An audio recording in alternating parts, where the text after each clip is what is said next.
ഓ തിരുമി തിരുമി എന്റെ നടു തിരിഞ്ഞു ഭഗവതി. അതെങ്ങനെ ഒരു പെൺകുട്ടിയെ വലത് കാല് വെച്ച് ഈ വീട്ടിനകത്ത് കേട്ടില്ല എന്ന് പറഞ്ഞ് ശപഥം എടുത്ത് കാലിൽ നീട്ടി ഇരിക്കുകയല്ലേ എന്റെ മുത്തശ്ശി. എന്നാ ഞാൻ കംസനാവണമെന്ന് അറിയില്ല. കാല് നോക്കിപ്പിടിച്ച് ഇങ്ങനെ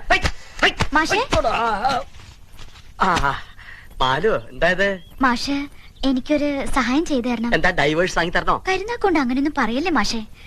നാളെ കുട്ടേട്ടന്റെ ബർത്ത്ഡേയാ. നാളെ ഞാനിവിടെ വന്നിട്ട് ആദ്യമായിട്ട് നടക്കണ ഒരു കാര്യ. എനിക്ക് കുട്ടേട്ടന് കൊടുക്കാൻ ഒരു നല്ല സമ്മാനം വാങ്ങിച്ചു തരണം.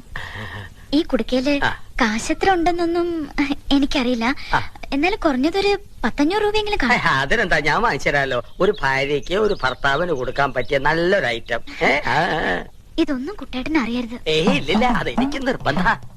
എന്റെ ഭഗവതി, തന്തയുടെ പ്രായമുള്ള അവന്റെ നേർക്കാ പെണ്ണിന്റെ കണ്ണ്. അവളെ പറഞ്ഞിട്ട് കാര്യമില്ല. ശരി. ഓ മുത്തശ്ശി. അയലൊക്കെ തന്നെ വേണോടാ ഇത്? എന്താന്നോ ശാരദാമ്മയുടെ മരുമോളായി പോയി. അല്ലെങ്കിൽ ഞാൻ നല്ല പുളിച്ച തെറി പറഞ്ഞു. എന്തിനാ കുട്ടിയെ പുളിച്ച തെറി പറയണേ? അതെന്താ ചെയ്തേ? എന്താ ചെയ്തേന്ന്? അതെന്താ ചെയ്തേന്ന്? അവളെന്താ നിന്റെ കൈ തന്നെ? കുടുക്കയല്ല, കടുക്ക. നിനക്ക് നല്ല കടുക്ക കഷായം തരണം, എന്നാലേ ഈ രോഗം മാറും. എന്റെ അമ്മേ, ഈ കുടുക്കിനിടയ്ക്ക് ഞാൻ ഇനി കടുക്ക കഷായം കൂടി കുടിക്കണോ? ഇത് കടുപ്പമാണ് അമ്മേ.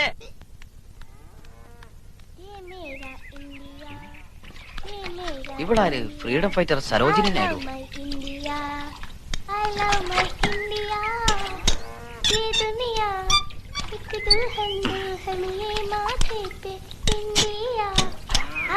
Now you are in India, you are in India.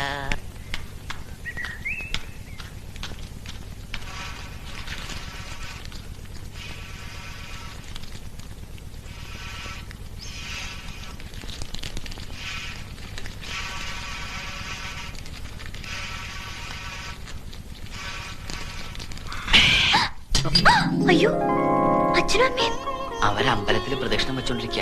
ഞാൻ ഇടയ്ക്ക് മുങ്ങി. ഒരു കാര്യം പറയട്ടെ. അവള് ബാത്റൂമിൽ ഗാനമേള നടത്തിക്കൊണ്ടിരിക്ക. ഞാൻ പുറത്തുനിന്ന് പൂട്ടി. വാ. എന്താ എന്റെ സമ്മാനം പിറന്നാളിന്.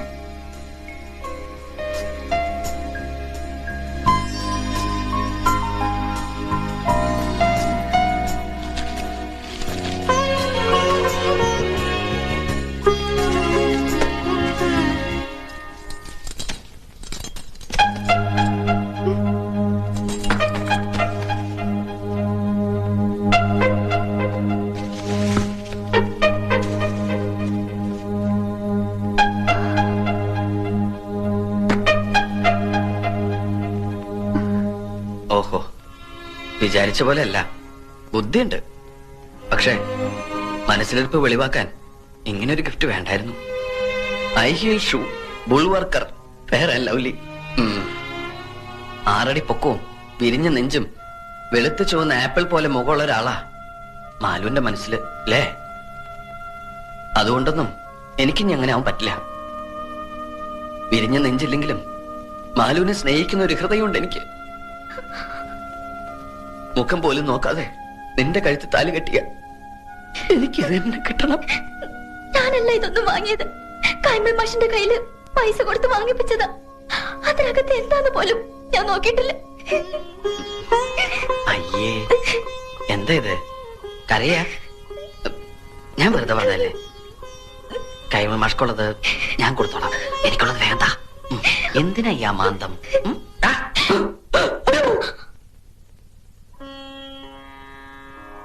ഇന്നു മുതൽ ഞങ്ങൾ മാതാപിതാക്കന്മാരുടെ അസാന്നിധ്യത്തിൽ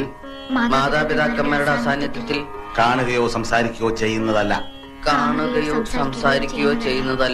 സത്യം സത്യം സത്യം സത്യം സത്യം സത്യം.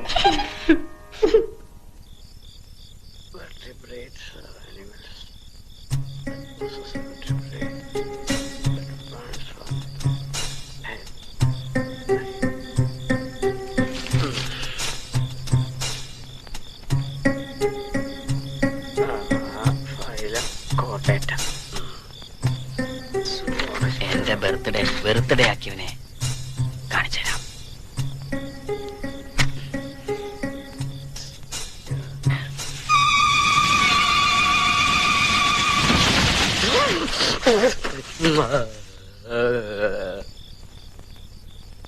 എന്താടാ ഒരു ശബ്ദം കേട്ടെ?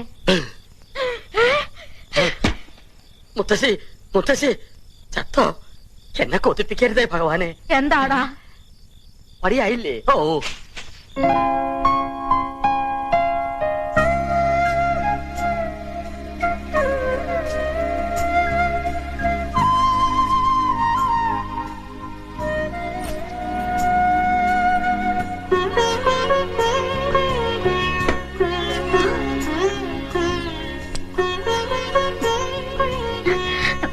എന്താ ഇത്? വിടില്ല, ഞാൻ ഉമ്മ തരാതെ ഞാൻ വിടില്ല. വൃത്തികെട്ടവൻ.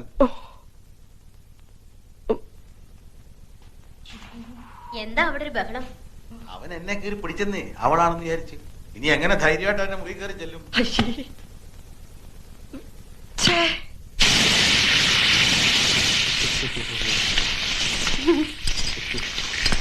എന്താ എന്തെങ്കിലും സാധനം കളഞ്ഞു പോയോ?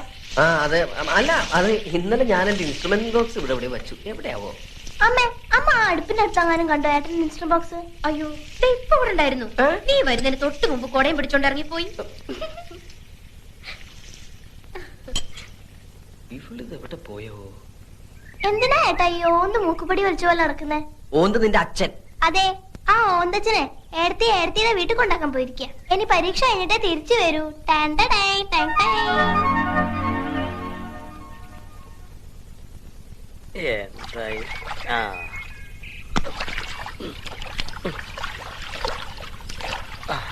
അമ്മേ. മോളിലല്ല, ഇവിടെ എവിടെ? നാളെ മുത്തശ്ശിയുടെ പിറന്നാളാ. കുളത്തിൽ കുളിക്കണം എന്നൊരു ആശ. അതുകൊണ്ട് വൃത്തിയാക്കുക. നല്ല വഴുക്കലുണ്ട്. മഴയുള്ളതുകൊണ്ട് ആഴം കൂടും. അതാ കുളിച്ചോട്ടെ ഞാനും കരുതിയത്. നല്ലോണം മുങ്ങി കുളിച്ചോട്ടെ, ഇനി പൊങ്ങാണ്ടിരുന്നാ മതി. അല്ല മാഷേ, വെളുക്കാൻ വല്ലതും തേച്ചോ മോത്ത്? പാണ്ടായിരിക്കുന്നു. ഇന്നലെ രാത്രിയിൽ പറ്റിയതാ. മിന്നലടിച്ചാണെന്ന് തോന്നുന്നു. പക്ഷെ ഇടിയും വെട്ടിയില്ല, മഴയും കണ്ടില്ല. എന്തു കൂടോത്രാണാവോ? കൊണ്ടുപോവാൻ ആത്മാക്കൾ പാഞ്ഞു വന്ന് പോയതാവും. ഒരു പുരാവസ്തു ഇരിക്കണ വീടല്ലേ? പുരാവസ്തോ? മുത്തശ്ശി. മാഷത്തെ കാര്യം അത്. മാഷേ, എനിക്കൊരു 100 രൂപ കടം വേണമായിരുന്നു. കക്കുമ്പോ തിരിച്ചുതരാം. അല്ല, കിട്ടുമ്പോ തിരിച്ചുതരാം. എന്താ ഇപ്പൊ കാശിന് ഇത്ര ആവശ്യം? എന്റെ ഒരു കൂട്ടുകാരൻ ആക്സിഡന്റ് പറ്റി നട്ടെല്ലൊടിഞ്ഞ് ആശുപത്രിയിൽ ബോധമില്ലാണ്ട് കിടക്കുക. അവന് തിന്നാൻ ഓറഞ്ചോ ആപ്പിളോ രസഗുളയെങ്കിലും വാങ്ങിക്കൊണ്ട് പോണം. വെറും കൈയോടെ ചെന്നാ അവൻ എന്ത് വിചാരിക്കും? എന്ത് പ്രായം വരും? KK സുനിൽ, വയസ്സ് 23. വിവാഹിതനാണോ? അല്ല. ഓ, എന്നെ പോലെ തന്നെ. അല്ല മാഷേ, അത് കാശ്. നീ പിന്നാമ്പുറത്ത് ജനലിന്റെ അടുത്തേക്ക് വന്നേക്ക്. കഴിഞ്ഞ പ്രാവശ്യത്തെ പോലെ മുത്തശ്ശി കാണരുത്. ഞാൻ അവരെ വലിച്ച് കുളത്തിലിടട്ടെ. ഓ, ആരാടോ ഇയാള്? അവിടെ ആളർക്കാം. വേഗോട്ടെ അവിടെ കഴിഞ്ഞപ്പോ താൻ എവിടെ പോയിരുന്നു? മകന്റെ ബന്ധു വീട്ടിലേക്ക്. ആ കുട്ടി അവിടെ കൊണ്ടുവന്ന് ആക്കി. കൺവട്ടത്ത് പാലിരുന്ന ഏത് പൂച്ചയാടോ കുടിക്കാൻ? പരീക്ഷ കഴിയുന്നവരെ അവന്റെ ശ്രദ്ധ വേറെ ഒന്നിലേക്ക് മാറാൻ പാടില്ല. ഇപ്പം മനസ്സിലായി. എന്ത്? എന്റെ 100 രൂപ തന്നെ ചതിച്ചു. എന്റെ കയ്യിൽ നിന്ന് വാങ്ങിയ 100 രൂപയും കൊണ്ട് അവൻ അച്ചി വീട്ടിലേക്ക് പോയിരിക്കണേ. താൻ എന്തൊരു മണ്ടനാടോ. മാലു അവനിവിടെ വിലക്കപ്പെട്ട കനിയാണെങ്കിൽ അവിടെ വിധിക്കപ്പെട്ട കനിയാ. ടാക്സി.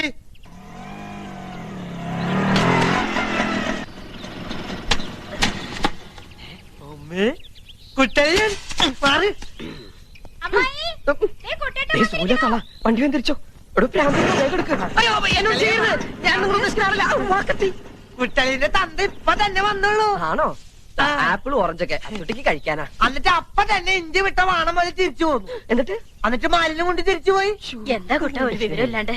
കുട്ടലിന്റെ വിവരമില്ലാന്നോ? അതല്ല, അയ്യോ, അത് അച്ഛൻ പറഞ്ഞിരുന്നു എന്റെ അടുത്ത്. ഞാൻ വേറെ വഴിക്ക് പോയതാ. പോരുന്ന വഴിക്ക് നിനക്ക് പറ്റുമെങ്കിൽ മാലുവിനെ കൂട്ടിക്കൊണ്ടുവരാൻ. അച്ഛൻ വന്ന് മാലുവിനെ കൊണ്ടുപോയോ? അയ്യോ, എന്നോട് പറഞ്ഞാലും അച്ഛൻ മറന്നുണ്ടാവും. അകത്തേക്ക് ഇരിക്കാം. എല്ലാവരും ഇരുത്തിക്കൊണ്ടിരിക്കല്ലേ? ഇരിക്കലൊക്കെ ഇനി ഒരിക്കലാവാം. ശരി, ഞാനങ്ങട്. ഞാനിങ്ങട്. അല്ല, എങ്ങോട്ടാ? ഞാനും വരും. എങ്ങട്? എന്റെ കുട്ടലിന്റെ വീട് കാണണം. ഏയ്, അവിടെ കാണാൻ മാത്രം ഒന്നുമില്ല. ഞാൻ കണ്ടോളാം. അമ്മയ്ക്കും പുനരച്ഛനും ഭാര്യയ്ക്കും ഉണ്ണാൻ പോലും കൊടുക്കുന്നില്ല ചിലർ. അഗ്നിസാക്ഷിണിയായൊരു പത്നിയെ സ്വപ്നത്തിൽ പോലും കാണുന്നില്ല ചിലർ.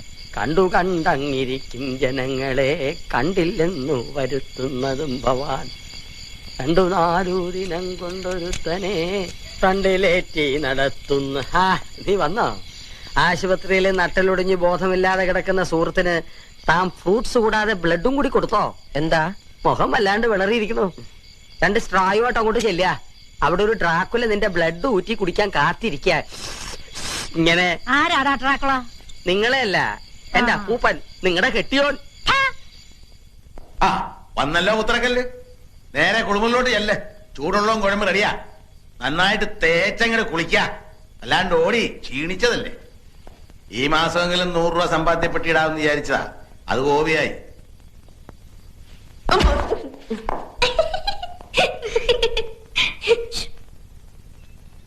അല്ല, ഇപ്പൊ പോയാ തിരുവനന്തപുരത്ത് എത്ര മണിക്കെത്തും? രാത്രി ഒരു 10 മണി കഴിയും. യൂണിയൻ മീറ്റിംഗിനല്ലേ? എല്ലാം കഴിഞ്ഞ് നാളെ ഇങ്ങ് എത്താൻ പറ്റുമോ? എത്തും. കഴിഞ്ഞാലും കഴിഞ്ഞില്ലെങ്കിലും എത്തും. രാത്രി മഴയ്ക്കുള്ള സാധ്യതയുണ്ട്. നല്ല തണുപ്പും കുളിരും ഒക്കെ ഉണ്ടാവും. ഈ ഒറ്റ ചിന്തയുള്ളൂ.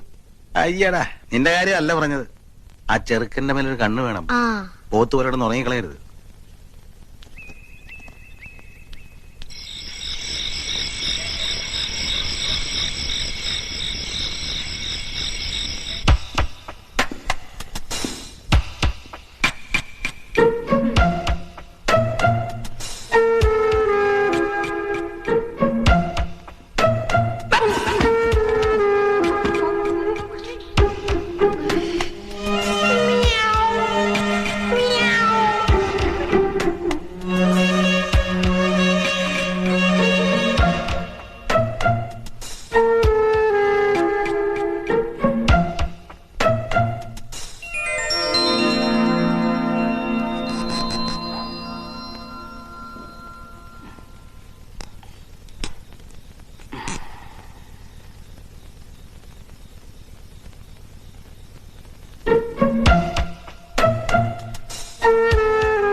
വേഗം പറഞ്ഞേ. അമ്മ എണിക്കണതിന് മുമ്പ് എനിക്ക് പോണം. അമ്മ എണിക്കണേ എനിക്കട്ടെ. ഒരു ഉമ്മ തന്നാ വിടാം. അച്ഛന്റെ കയ്യിലടിച്ച് സത്യം ചെയ്തത് ഓർമ്മയില്ലേ? ഞാൻ ചെയ്തത് കള്ളസത്യം. സത്യം ചെയ്യുമ്പോതേ ഞാൻ ഇങ്ങനെ പിടിച്ചിരുന്നു. ഇങ്ങനെ പിടിച്ച സത്യം പാലിക്കേണ്ടെന്നാ. This is strong promise. കഷ്ടമുണ്ട് കേട്ടോ. കുട്ടിയുടെ പഠിച്ച് വലിയ ആളായ അതിന്റെ ഗുണം നമുക്കല്ലേ? അച്ഛനും അമ്മയും നമ്മുടെ നന്മയ്ക്ക് വേണ്ടിയല്ലേ ഈ പറയണത്. അവരുടെ വിഷമം എന്താ മനസ്സിലാക്കാത്തത്? നീ എന്താ എന്റെ വിഷമം മനസ്സിലാക്കാത്തത്? ഇപ്പൊ എനിക്കൊരു ഉമ്മ തന്നില്ലെങ്കിൽ പിന്നെ ലൈഫിൽ ഞാൻ പരീക്ഷ എഴുതില്ല കേട്ടോ. കുട്ടിയുടെ വേണ്ട കേട്ടോ. ഞാനിപ്പോ ഒച്ച വെക്കും. നീ ഒച്ചക്കണ്ട, ഞാൻ ഒച്ചക്കാം.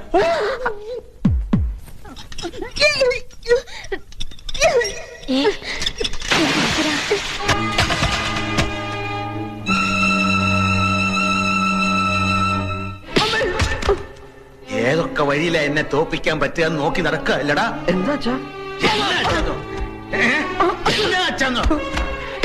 അറിയാത്തതിനെ പോലെ നീ എന്നെ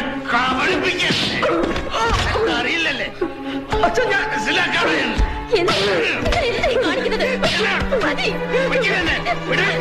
ഒന്ന് കുളത്തി തകഞ്ഞൻ ഇങ്ങനെ കുറെ നേരമല്ലേ തല്ലണു. കാര്യം എന്താ വെച്ചാ പറ. കാര്യം എന്താണെന്ന് അറിയില്ലല്ലേ? നീ അറിയാതാണോ അവള് ഗർഭിണിയായത്?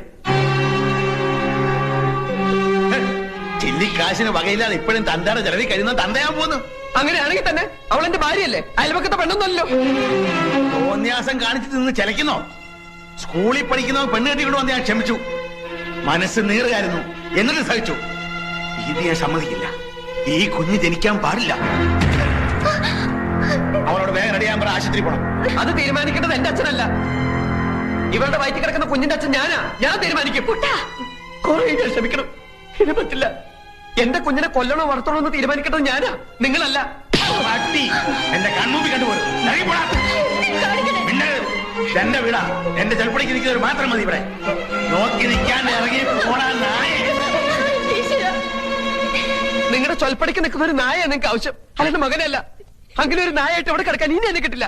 വേണ്ട, ഇറങ്ങി പോടാ. ഇങ്ങനൊരു മകൻ എനിക്ക് ജനിച്ചിട്ടില്ല ഞാൻ വിചാരിച്ചോളാം. ഇറങ്ങി വാടി നിന്ന് മോങ്ങാതെ. ഞാൻ വഴിയുള്ള ബന്ധം നീ ഇവരും തമ്മിലുള്ളൂ. അത് ഇന്നു പോലും ഇല്ല. ഞങ്ങളുടെ കുഞ്ഞിനെ വേണ്ടാത്ത ഈ വീട്ടിൽ ഞങ്ങളും വേണ്ട. വാടി. ഒന്ന് വിളിക്കൂ അവനെ. ഓട്ടടി, നശിക്കാനുള്ള ജന്മങ്ങൾ നശിച്ചേ തീരൂ.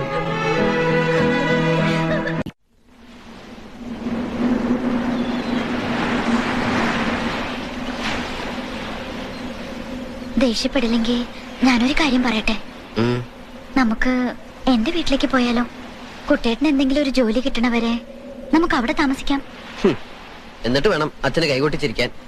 സ്വന്തം വീട്ടിൽ നിന്ന് വഴക്കിട്ടിറങ്ങിയ അഭിമാനി അച്ഛൻ വീടിന്റെ അടുക്കളയിലെ താമസം എന്ന് പറയിപ്പിക്കാൻ. അതിന് എന്നെ കിട്ടൊന്നുമില്ല.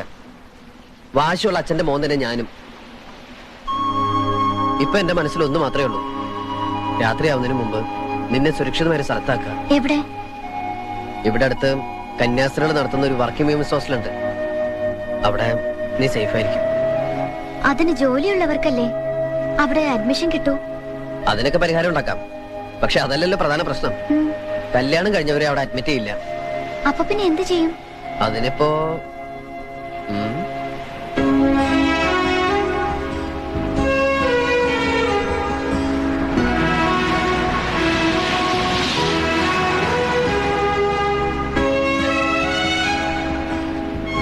ഇന്നു മുതൽ ഹോസ്റ്റൽ ജീവിതം കഴിയുന്നവരെ ഭൂമിയിലെ മാലാഖമാരായ കന്യാസ്ത്രീകൾക്ക് മുമ്പിൽ ഈ മാലു എന്റെ സഹോദരിയും ഞാൻ നിന്റെ സഹോദരനുമാവുന്നു.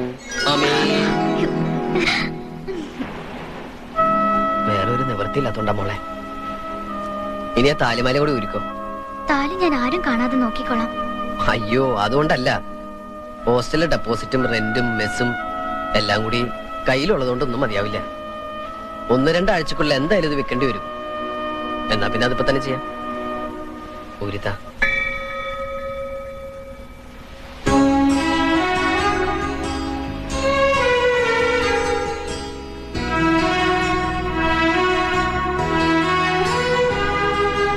പരീക്ഷയിൽ ജയിക്കാൻ അമ്മ സരസ്വതിയുടെ അമ്പലത്തിൽ നിന്ന് പൂജിച്ച് കെട്ടിത്തന്ന ചരട. ഇത് താലി ചരടാക്കാം. അന്ന് കല്യാണത്തിന് താലി കെട്ടിയതൊന്നും എനിക്ക് ഓർമ്മയില്ല. ഇന്ന് മനസ്സമാധാനത്തോടെ ഈ ശുഭമുഹൂർത്തത്തിൽ കടലമ്മയെ സാക്ഷി നിർത്തി ഓമനക്കുട്ടൻ മാലുവിന്റെ കഴുത്തിൽ താലി കെട്ടുന്നു.